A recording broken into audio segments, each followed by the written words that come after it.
தலைவர் பொறுப்பையும் நானே எடுத்துக் கொள்கிறேன்.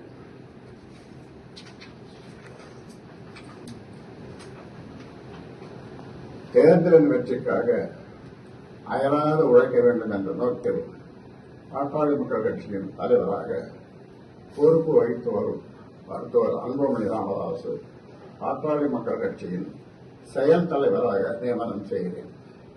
பாட்டாளி மக்கள் கட்சியின் செயல் தலைவராக நியமனம் செய்கிறேன். எனது பாட்டாளி மக்கள் கட்சியின் மாநில பதவி வரிசை அடிப்படையில் நிறுவனர் மற்றும் தலைவர் மருத்துவர் ச. ராமதாஸ், செயல் தலைவர் மருத்துவர் அன்புமணி ராமதாஸ், கௌரவ தலைவர் ஜி.கே. மணி,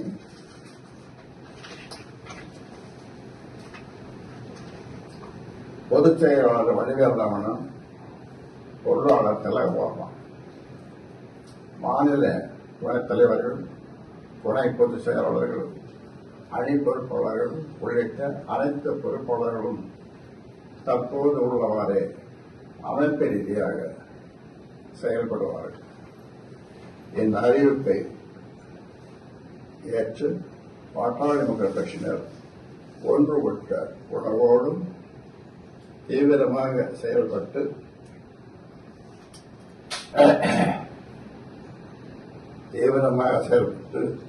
தேர்தல் வெற்றிக்கு பணியாற்ற வேண்டும் என தெரிவித்துக் கொள்கிறேன்.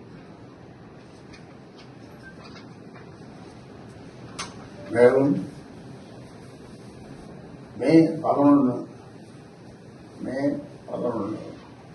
மாமல்லபுரத்தில் நடைபெறும் வன்னியர் இளைஞர் பெருவிழா மாநாடு இதுவரை கண்டிராத அளவிற்கு மாபெரும் வெற்றி மாநாடாக நடத்திட மாநாட்டு குழு தலைவராக நியமனம் செய்யப்பட்டுள்ள மருத்துவர் அன்புமணி ராமதாஸ் அவர்களோடு இணைந்து ஒன்றுபட்ட உணர்வோடு உழைக்க வேண்டும் என தெரிவித்துக் கொள்கிறேன்.